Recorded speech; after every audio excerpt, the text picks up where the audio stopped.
finding remote. What's up mga mi? Napa-general cleaning nga tayo. Eh, abay may nawawalang remote. Kita nyo naman mga mi, na habang ako nga ay nagja-general cleaning dyan, ay may makulit ako. Eh, abay hindi papaawat yan. Sobrang dami kong ang trabaho mga mi, kaya pagpasensyahan nyo na kung hindi ako agad nakaka-reply. O, di ba? Nandyan lang pala sa loob ng basket ang aming remote.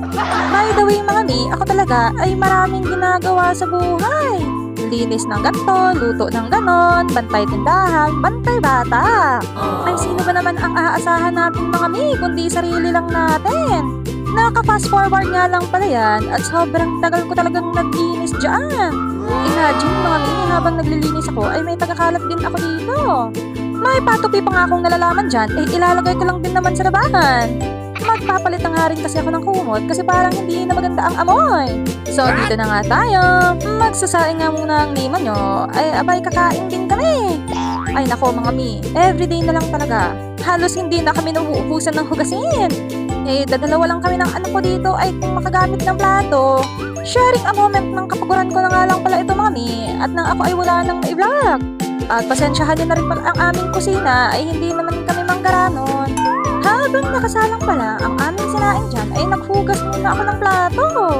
Pero guess what mami, habang naghugas ako dyan ay may mamaya-maya rin bili. Ay nakakapagod. Pero wala tayong choice kasi choice natin to sa buhay. Ano daw? Eh kaya sa naman matahimik tayo sa bahay, ay dito rin naman tayo kumukuha ng pagkain natin. Kumbaga, ang kita ko, tama lang sa mabuhay kami. Tapos may alaga pa akong dogs and cats. Kaya mga mini, support niyo ako dahil ang support niyo sa akin ay pag-support din sa kanila. Ano daw? Hindi ko na nga magpo-full video itong aking ginagawa kasi sobrang daming bumibili. Ano daw? Kahit pa isa-isa lang naman feeling yarn. So, tatapusin ko na nga pala ang aking video dyan at kita nyo naman, naluto na ang aming sinaing.